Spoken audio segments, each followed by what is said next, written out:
8h19, saímos da pauta da educação e vamos para a pauta política, saímos de Criciúma e vamos até Brasília. Afinal, em Brasília, estamos ainda sob as repercussões daquilo que aconteceu no último domingo, né? Aliás, eu nem sei se ela está em Brasília, vou perguntar a ela agora. A deputada federal eleita Júlia Zanatta, está por aqui, por Santa Catarina, está por Brasília. Oi, Júlia, bom dia.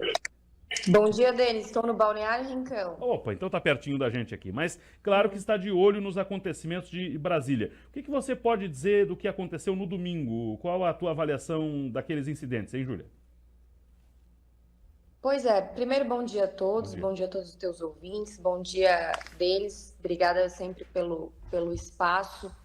Eu acompanhei atônita tudo que aconteceu em Brasília, muito preocupada, muito triste, né? Porque nada justifica violência, quebradeira e, enfim,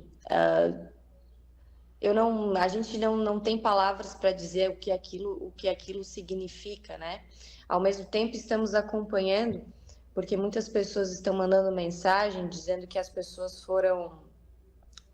que estavam no QG, né? Porque diga-se de passagem, a maioria que estava lá não praticou atos violentos de vandalismo, então eu espero que essas punições sejam individualizadas. Foram colocados todos em alguns ônibus e levados para um galpão, parece, da Polícia Federal e deixado lá o dia inteiro. Tem idosos, né?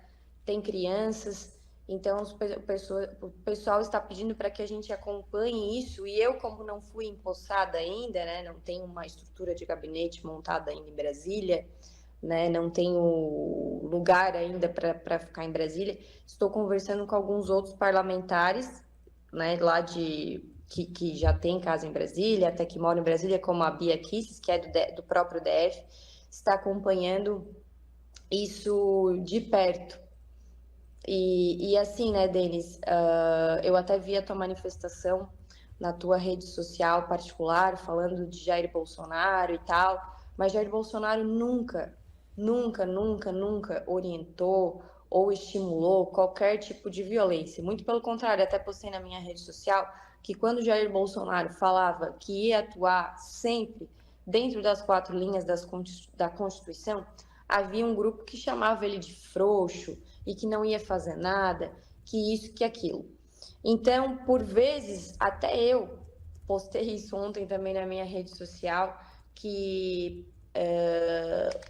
havia um grupo falando que a política não era mais o caminho e que nós não poderíamos, nós eleitos não conseguiríamos fazer nada, né? Desestimulando, inclusive, quem está começando agora, por exemplo, como eu.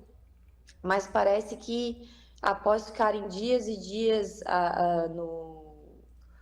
pedindo ajuda para as Forças Armadas, parece que só sobraram os políticos para ajudar. Porque político, no fim das contas, tem político bom, tem político ruim, mas político, os bons e os ruins, no final das contas, eles devem satisfação à sociedade, porque de 4 em 4 anos, né, eles vão ter que passar pela eleição.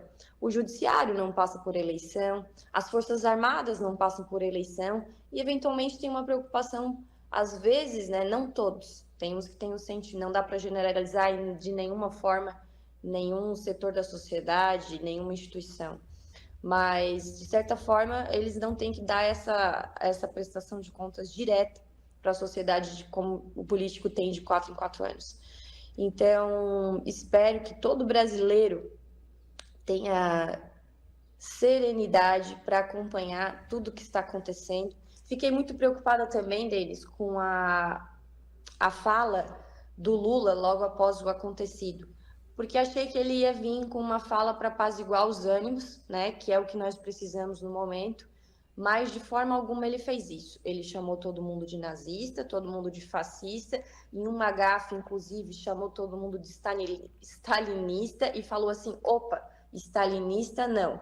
Por que stalinista não? Porque são os companheiros dele, que eles admiram, que eles defendem, né? Então ele tocou fogo chamou Bolsonaro de genocida, o que não ajuda em nada essa atitude nesse momento, pois inflama muito mais o povo, revolta, né, humilha, como já fizeram por muito tempo, desde que estão acontecendo essas manifestações.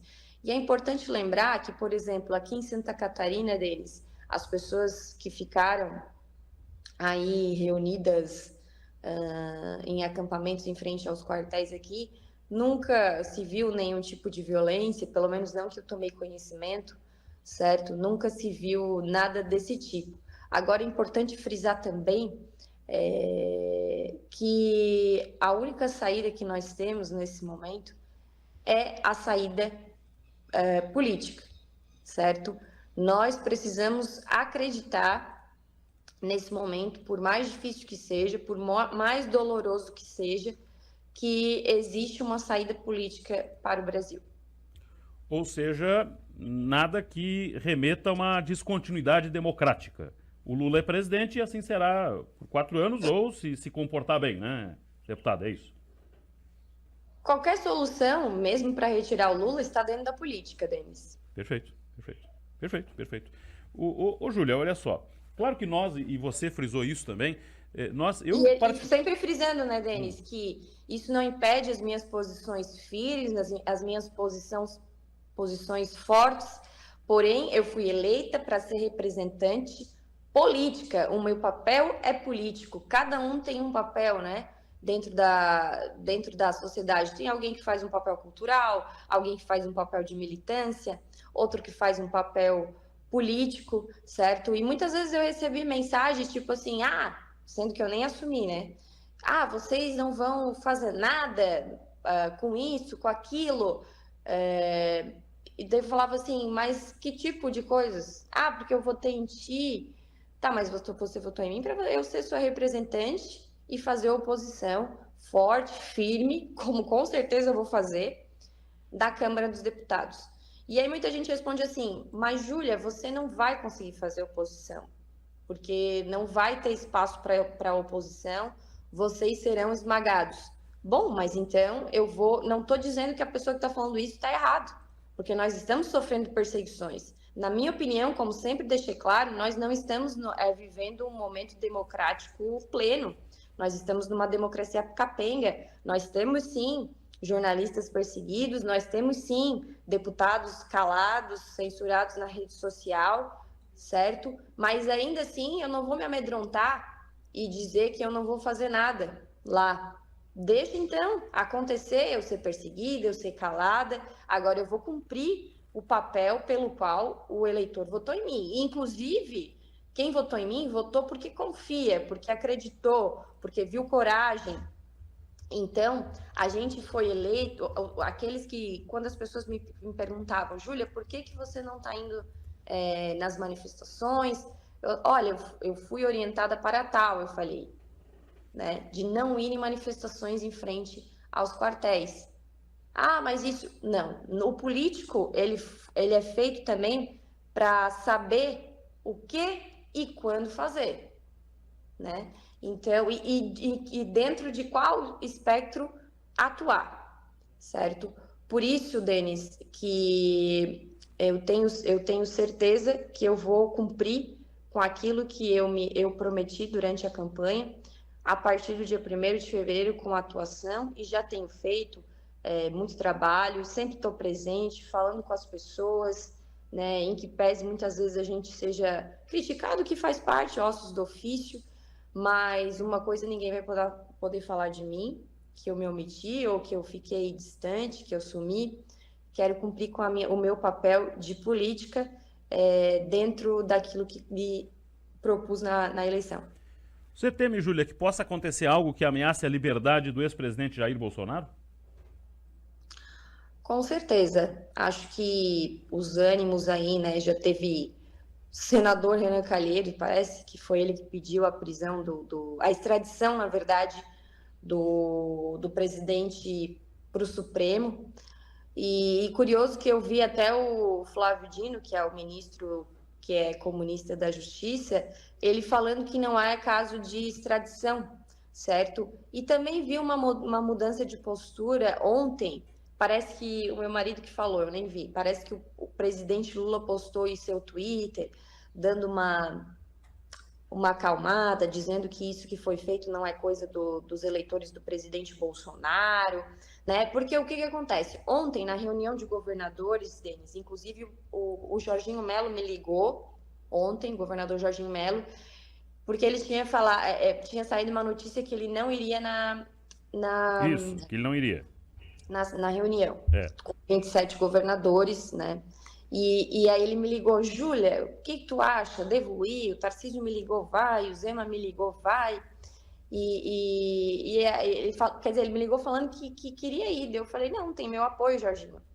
Acho que deve ir, ouvir. Se for o caso de alguém ser agredido politicamente no sentido, né, não respeitar os outros espectros ideológicos que estão ali, o senhor se levanta e fala. Agora nós temos que ocupar também os espaços políticos, não podemos nos alijar do processo. Então dei apoio para que ele fosse, tenho certeza que ele conversou também com outros deputados da base. E ontem, daí, pela região sul, ele não falou, quem falou foi outro governador do Rio Grande do Sul. É. Mas o Tarcísio falou, e o Tarcísio falou bonito, né, com aquela pompa, que talvez eu não tenha essa capacidade de falar tão bonito, mas no final ele meteu um recado, Tarcísio, para quem não percebeu. A militância meio que deu uma criticada, mas se você perceber, ele meteu um recado ali, o Tarcísio. Porque para isso tudo se resolver, ou apaziguar os ânimos, ele falou, todo mundo precisa fazer gestos. O executivo precisa fazer gestos, o judiciário precisa fazer gestos. Então, o que ele quis dizer ali? Não adianta meter o louco, porque o Alexandre de Moraes é o que ele faz. Mais repressão, mais opressão, mais perseguição.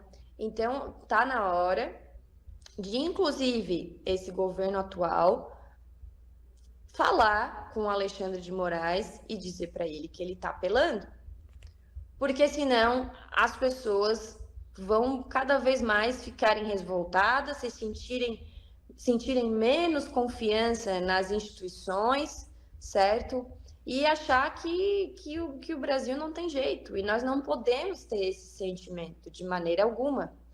Então, é preciso que aqueles que sempre falaram que nós não tínhamos diálogo e que eles eram os cheios de diálogo, aqueles que arrotavam, Estado democrático de direito, democracia, de fato façam gestos, certo? Porque é preciso que todo mundo ceda um pouco, porque senão onde é que, né, nós vamos parar? E o presidente Bolsonaro jamais defendeu quebra-quebra, ele sempre falou, por mais que ele fosse detonado e chamado de antidemocrático, ele sempre falou, deixou muito claro que tudo seria feito dentro das 4 linhas da Constituição. Ele não fugiu nem um momento das 4 linhas da Constituição.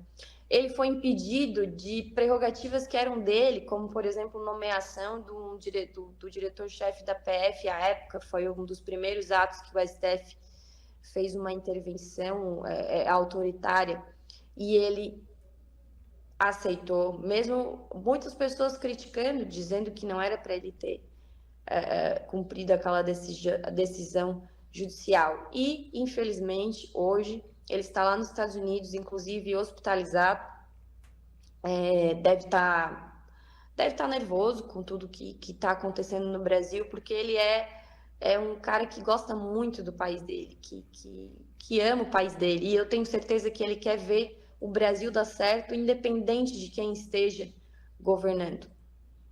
Pois não. Júlia, obrigado pela atenção conosco, um bom dia aí, um bom trabalho e breve a sua posse aí. Muito obrigado, Júlia. Obrigada, Denis. Um abraço a todos os ouvintes e fiquem com Deus. Valeu.